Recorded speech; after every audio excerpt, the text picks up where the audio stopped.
आपला फ्रीज जर व्यवस्थित ऑर्गनाइज्ड असेल ना, तर पहिली गोष्ट म्हणजे आठवडाभर काय भाजीला करू याचा प्रश्न आपल्याला सतावत नाही. दुसरी गोष्ट म्हणजे आपला स्वयंपाक झटपट होतो, कारण की बरीचशी तयारी आपण आधीच करून ठेवलेली असते.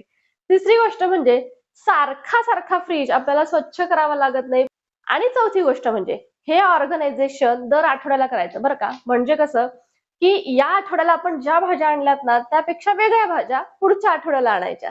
म्हणजे कसं खाण्यामध्ये सुद्धा आपल्या विविधता येते, त्याच त्याच भाज्या खाल्ल्या जात नाही. तर मग असाच फ्रीज आपला व्यवस्थित सुटसुटीत राहण्यासाठी, आठवड्याभराचं स्वयंपाकाचं टेन्शन जाण्यासाठी आपल्याला फ्रीज कसा ऑर्गनाइज करायचा आहे, हेच आजच्या व्हिडिओमध्ये. आपला डाएट नेहमी हेल्दी असायला हवा या दृष्टिकोनातून काही गोष्टी आपल्याला घरीच तयार करायच्या आहेत आणि मग त्या स्टोअर करायच्या आहेत. कारण बाहेरून आणलेल्या गोष्टींमध्ये प्रिझर्वेटिव्ह असतात, त्यामुळे तसे पदार्थ खायला चांगले नसतात. त्यामुळे आपण आता काही चटण्या किंवा सॉस हे घरीच तयार करणार आहोत. इथे मी करते आहे चिंचेची चटणी. मधल्या वेळेत आपण जे स्नॅक्स आयटम खातो त्याबरोबर चिंचेची चटणी जर असेल तर त्याची चव दुपटीने वाढते. त्यामुळे चटणी ही नेहमी फ्रीजमध्ये असावीच. त्याचबरोबर इथे करते आहे मी टोमॅटो सॉस. विकतच्या सॉसमध्ये खूप प्रिझर्वेटिव्ह असतात आणि ते आपल्या शरीरासाठी चांगले नसतात. त्यामुळे मी सॉस सुद्धा घरीच तयार करते. अगदी सोपी रेसिपी आहे सॉसची आणि हा सॉस सुद्धा अगदी महिनाभर फ्रीजमध्ये आपल्या व्यवस्थित टिकतो.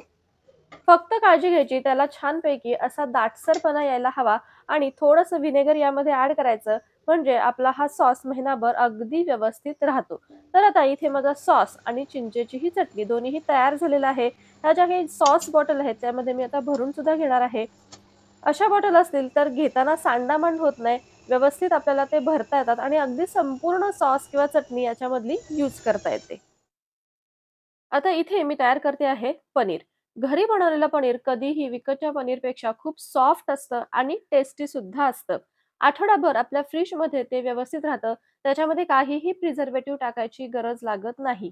फक्त स्टोअर करताना या डब्यामध्ये पाणी ओतून मग ते फ्रिजमध्ये ठेवा. म्हणजे पनीर आठवडाभर एकदम छान फ्रेश राहतं. सकाळच्या गडबडीत इडली, डोसा यासारखे पदार्थ हे पटकन होणारे असतात. त्यामुळे कधी जर आपल्याला घाई असेलच, तर अशा वेळेस पटकन हे पदार्थ करता यावेत यासाठी निदान एक वेळ पुरेल एवढं बॅटर तरी आपल्या फ्रिजमध्ये शिल्लक असायला हवं. घट्ट झाकण्याच्या डब्यात तुम्ही जर असं बॅटर फर्मेंटेशनसाठी ठेवलं, तर पहा अशा पद्धतीने एकदम छान फर्मेंट होतं आणि 8 दिवस आपल्या फ्रिजमध्ये ते व्यवस्थित राहतं. आता आपल्या रोजच्या स्वयंपाकासाठी लागणारे बेसिक पदार्थ म्हणजे लसूण खोबरं आणि आलं लसणाची पेस्ट. तर आता मी भरपूर असा लसूण एकदाच सोलून घेतलाय.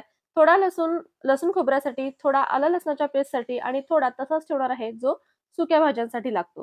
तर आता इथे सगळ्यात पहिल्यांदा मी आलं लसणाची पेस्ट करून घेते आहे. आलं लसणाची पेस्ट कंपॅरेटिव्हली कमी लागते, कारण ग्रेव्हीमध्ये आपण डायरेक्टच आलं आणि लसूण टाकतो आणि त्यामुळे ग्रेव्हीच्या भाज्या करतो. त्यामुळे शक्यतो ही पेस्ट मला कमी लागते. पण लसूण खोबरं मात्र आपल्या ज्या गावरान भाज्या असतात त्यांना भरपूर टाकावं लागतं. तर त्यासाठी थोडंसं जास्त लसूण खोबरं तयार करून ठेवलंय. पण हे दोन्ही पदार्थ 8 दिवस पुरेल इतकेच आहेत. कारण की जास्त दिवस जर ठेवले तर त्याची टेस्ट चेंज होते आणि त्यामुळे मग भाजीची टेस्ट चेंज होते. दही. दही आपल्या खाण्यामध्ये खरं तर रोज असायला हवं. पण आठवडाभर मी जर तसंच ठेवलं तर त्याला आंबटपणा येतो. त्यामुळे आठवड्यातून 2दा मी अशा पद्धतीने ताजं दही लावते. मोड आलेली कडधान्य आपल्या आहारामध्ये असायलाच हवीत. त्यामुळे प्रत्येक आठवड्याला कोणतेही 2 कडधान्य मी भिजत घालते आणि त्यांना मोड आले, की अशा पद्धतीने फ्रिजमध्ये स्टोअर करते. या आठवड्याला मूग आणि मटकी आहे. पुढच्या आठवड्याला कोणतेही दुसरे कडधान्य मी भिजत घालते आणि मग ते स्टोअर करते. आणि आता सगळ्यात महत्त्वाचा भाग म्हणजे आपल्याला रोज लागणाऱ्या भाज्या. त्या आपल्याला आठवडाभर फ्रेश सुद्धा ठेवायच्या आहेत. त्यामुळे त्या व्यवस्थित स्टोअर व्हायलाच हव्यात. यासाठी मी असे हे फ्रिज कंटेनर्स घेतलेले आहेत. यामध्ये ड्रेन प्लेट आहे खाली, त्यामुळे टिश्यू पेपर घालायची काही आवश्यकता लागत नाही. व्यवस्थित पाणी खाली ड्रेन होऊन येतं आणि आपल्या भाज्या ओल्या देखील होत नाहीत. आणि हे कंटेनर अगदी स्पेस सेव्हिंग आहेत, स्टॅकेबल आहेत. त्यामुळे आपल्या फ्रिजमध्ये जास्त जागा देखील घेत नाहीत आणि आपला फ्रिज देखील व्यवस्थित यामुळे ऑर्गनाइज होतो. इथे मात्र पालेभाज्या स्टोअर करताना त्या धुवायच्या नाहीत. करतेवेळीच फक्त पालेभाज्या धुवून घ्यायच्या.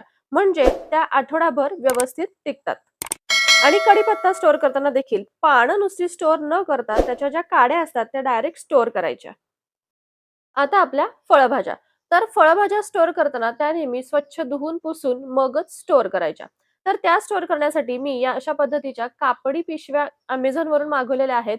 त्याला अशा पद्धतीने वरती एक जाळी आहे, ज्यामुळे आपण यामध्ये कोणती भाजी ठेवलेली आहे ती व्यवस्थित दिसते. भाजी काढताना सगळ्या आपल्याला पिशव्या ओपन कराव्या लागत नाहीत. तर आता या सगळ्या फळभाज्या मी या पिशव्यांमध्ये व्यवस्थित ठेवून घेतल्या आहेत. आणि आता या पिशव्या वॉशेबल आहेत, त्यामुळे त्या व्यवस्थित स्वच्छ देखील राहतात. डेअरी आयटममध्ये हे आहे माझं मोठं दह्याचं भांडं. यामध्ये मी रोजची साय विरजते. इथे आहे बटर. नेहमी लोणी कढवायच्या आधी मी ते काढून ठेवते आणि हे आहे आपलं तयार झालेलं दही, जे मी आदल्या दिवशी लावलं होतं. तर पहा एकदम घट्ट छान दही तयार झालेलं आहे. आणि आधी आपण केलं ते आपलं पनीर देखील. आता हे सगळे पदार्थ आपल्याला व्यवस्थित फ्रिजमध्ये ठेवायचे आहेत. पण ते ठेवण्याआधी दर आठवड्याला आपला फ्रिज एकदा तरी पुसून घ्यायलाच हवा.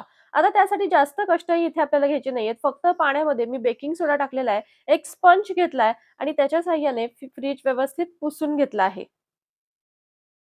सगळ्यात आधी फ्रिजच्या वरच्या सेक्शनमध्ये आपण डेअरी आयटम ठेवणार आहोत, ज्यामध्ये मी लोणी ठेवलेलं आहे, त्यानंतर दुधाचं लावलेलं ताजं दही, आपलं साईचं दही, पनीर आणि त्याच्याच शेजारी थोडीशी जागा आहे, तिथे दुधाची पिशवी. माझ्याकडे रोज संध्याकाळी दूध येतं, त्यामुळे मला ते फ्रिजमध्ये ठेवावं लागतं.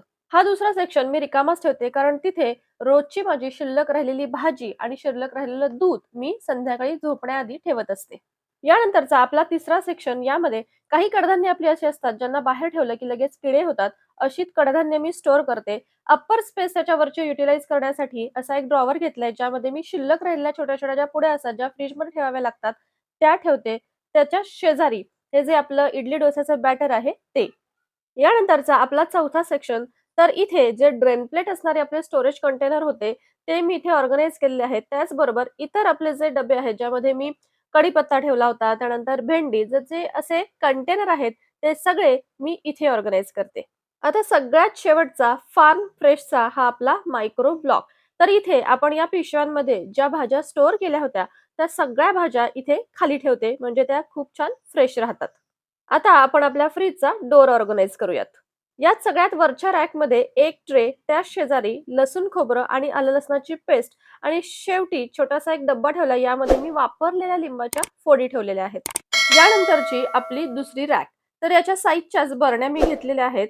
तर इथे आपण जे मोड आलेले कडधान्य ठेवले होते, ते त्याच्या बरण्या इथे आहेत. त्याच शेजारी आवळा, जो मला रोज खायला लागतो, आणि त्याच शेजारी ड्राय फ्रुट्स थोडेसे स्टोअर केलेले आहेत. त्याच्याच खाली 2 बॉटल रॅक दिले आहेत. त्यातल्या पहिल्या रॅकमध्ये या बरणीमध्ये मी ताक स्टोअर केलेलं आहे. त्याच्या शेजारी आपल्या 2 सॉसच्या बॉटल, व्हिनेगर आणि या छोट्या ऑर्गनायझरमध्ये आपले जे छोटे-मोठे सॉस किंवा इसेन्सच्या बॉटल्स असतात, त्या ठेवलेल्या आहेत. आता काही असे ओपन केलेले पॅकेट्स असतात, जे आपल्याला फ्रिजमध्ये स्टोअर करावे लागतात, ते देखील इथेच पाठीमागे ठेवलेले आहेत.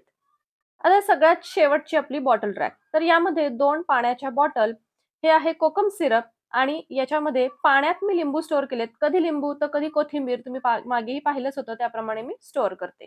आता आपला फ्रीझर. तर माझ्या फ्रीझरमध्ये जास्त सामान अजिबात नसतं. तर पहा इथे आईस रॅक आहे. त्याच्या शेजारी एक चॉकलेटचा डब्बा ठेवलाय. खाली शिल्लक राहिलेलं थोडंसं श्रीखंड आणि आईस ट्रे आहेत किंवा कुल्फी ट्रे आहे. सध्या तो रिकामा आहे, कारण आता थंडी चालू आहे.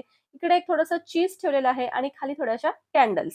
फ्रीझरमध्ये माझ्या जास्ती सामान नसतं, कारण की माझी गरज फक्त एवढीच आहे.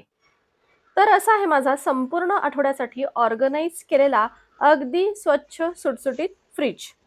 एक गोष्ट मला इथे तुम्हाला सांगायची आहे, की हे जे फ्रिजचे व्हेंट आहेत ना, याच्यासमोर कोणताही ऑर्गनायझर किंवा कंटेनर ठेवू नका. कारण की यातून कोल्ड एअर पास होते आणि ज्यामुळे आपल्या फ्रिजचं टेम्परेचर मेंटेन राहण्यासाठी मदत होते. आता तुम्हाला कदाचित वाटत असेल, की माझा फ्रिज खूपच मोकळा आहे. तर हो, माझा फ्रिज असाच असतो. याच्यामध्ये एक्स्ट्रा अगदी फ्रिज भरलेला वगैरे असा माझा अजिबात नसतो. एवढ्याच वस्तू मला गरजेच्या आहेत तेवढ्याच मी ठेवते. तर मग मैत्रिणींनो, असा जर आपला फ्रिज रेडी असेल, तर आठवडाभर काय करू असा प्रश्नच पडणार नाही. आणि अगदी व्यवस्थित ऑर्गनाइज्ड असल्यामुळे आपल्या फ्रिजमध्ये सुद्धा पसारा होणार नाही. अगदी व्यवस्थित सुटसुटीत आपला फ्रिज राहील. तर मग आपला व्हिडिओ आवडला असेल तर एक लाईक करा, शेअर करा आणि चॅनलवर नवीन असाल तर सबस्क्राईब देखील जरूर करा. भेटू आपण पुन्हा एकदा अशाच नवीनशा व्हिडिओमध्ये. तोपर्यंत बाय बाय.